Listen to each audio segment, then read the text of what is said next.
There's a kibbutz in the Beit Shan Valley called Sde Eliyahu. It's the kind of place that is so hot, even in early spring, that you can't work in the vineyard past 10 a.m. It was there that I spent the month of Nisan 2001, working mostly preparing 1 million bees for export. At this kibbutz, I faced a new quandary. What should I do on the second night of Pesach? In Israel, there's only one Seder. But as a visitor, many believe I should keep 2 days of Yom Tov, and therefore 2 Seders. The first night of Pesach was great. The entire kibbutz came together in the Chadar Ochel. Everyone was singing and learning and eating. The second night, though, I was all alone and conducted a Seder, perhaps for the first time ever, on a cot in an otherwise empty dorm room. I attribute the indistinctiveness of my memories from that night mostly to the 4 cups of wine consumed in quick succession. It was a relatively short Seder. But unlike most Seders, which bleed in my mind one into the next, this one, half a lifetime ago, stands out. I took time to take in some commentaries that otherwise would have gone unread. I got to sing the melodies that I like, and after years of losing, I finally was the one to find the Afikoman. Yes, I missed my family, and no, it isn't an experience that I long to repeat.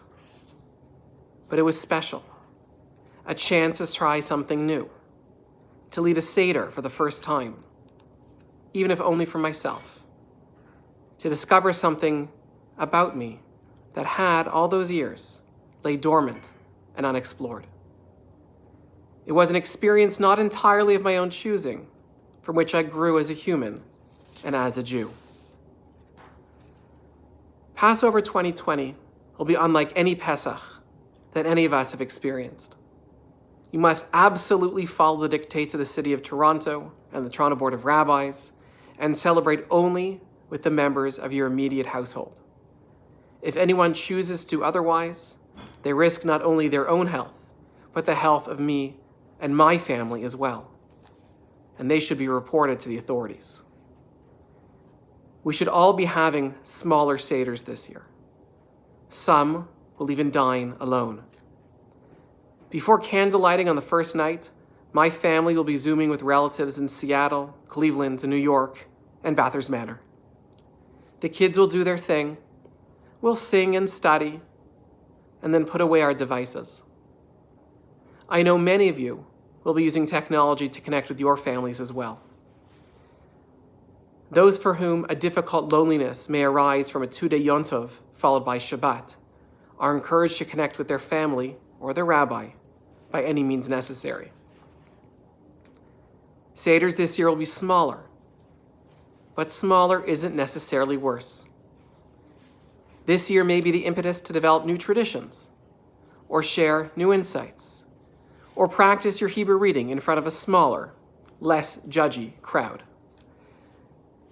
It's okay if your Seders this year are a little shvach, not elaborate, without all the fixings, the 5 types of meat, or the impossibly light homemade meringues.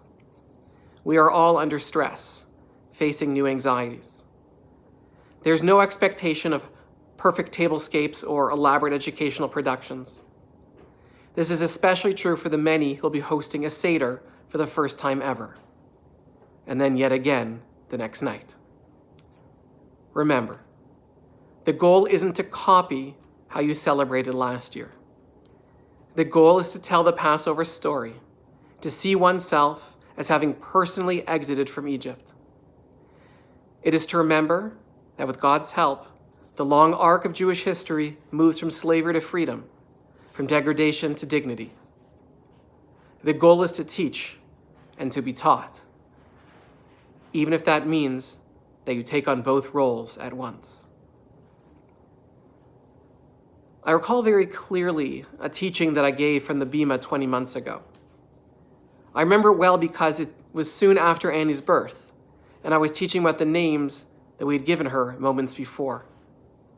Like her father and brothers, Annie has 3 Hebrew names. Well, that's actually not entirely true. She has 2 Hebrew names, both of which are reasonably common, and one much rarer Aramaic one, Zeta, which, like its Hebrew equivalent Zait, means olive. I taught at the time from the tractate of Psachim. The Talmud there paints a picture of Pesach in Jerusalem at the time when the Korban Pesach, the Paschal offering, was still made. It depicts the normalcy of one family having so many guests that each person only received a tiny portion of meat from the offering, the absolute bare minimum needed to fulfill one's religious obligation. Now you can imagine that such a paltry serving could have been received ungratefully, that on this holy night, the consumption of a teeny morsel of meat would result in disappointment, perhaps sadness. Yet, the Talmud teaches us, Kazeta pischa, valida paka yigra. The Paschal lamb is the size of an olive, and yet the Hallel breaks the roof. Despite the circumstances, as this phrase came to be understood, despite having only an olive-sized portion of meat, these Jews sang the Hallel section of the Seder with such volume and vigor that the roofs would break. From the little they had, they found it within themselves to sing and to celebrate. This Passover is not the Passover of our strongest desires, but for the opposite reason than the Talmud. They had too many people around their tables. We have too few. And yet, I hope to take seriously the words of the Kiddush, Mo'adim l'simcha, chagim uzmanim l'sason, that by God's love, we are given holidays for happiness, festivals and appointed seasons for joy. I hope, too, that as Deborah and I reach the Hallel, by then the kids will be long asleep, together we will sing in all of our family's favorite tunes. Odecha ki ani tani vatehi lishua, or something like that. I thank you for you have answered me, and you'll become my salvation. And hodu l'Hashem ki tov ki leolam chasta. Give thanks to the Lord, for God is good, for God's kindness is everlasting.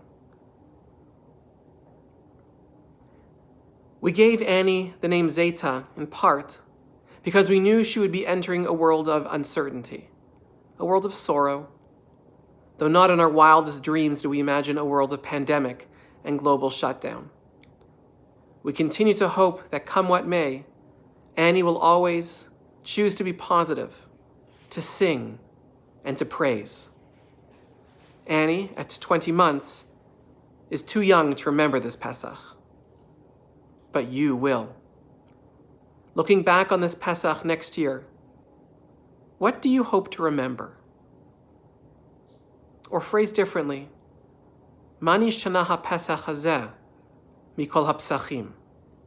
How is this Passover different than all other Passovers? In some ways, the answer is obvious. But in many important ways, the answer is entirely up to you.